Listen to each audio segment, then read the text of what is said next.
জামালপুরের সরিষাবাড়িতে অবস্থিত যমুনা সার কারখানায় গ্যাস সরবরাহ করে পুনরায় চালুর দাবি জানিয়েছে বৈষম্য বিরোধী ছাত্র আন্দোলনের শিক্ষার্থীরা। সরিষাবাড়ি প্রতিনিধি জানান, মঙ্গলবার সকালে তারাকান্দি যমুনা সার কারখানা এলাকায় এ উপলক্ষে সংবাদ সম্মেলনের আয়োজন করে বৈষম্য বিরোধী ছাত্র আন্দোলন সরিষাবাড়ি উপজেলা শাখা।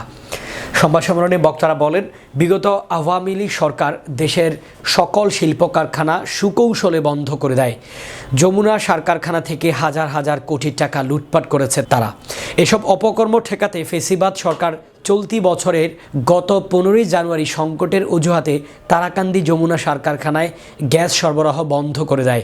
সার কারখানায় গ্যাস না থাকায় প্রায় 11 মাস যাবৎ ইউরিয়া উৎপাদন বন্ধ রয়েছে।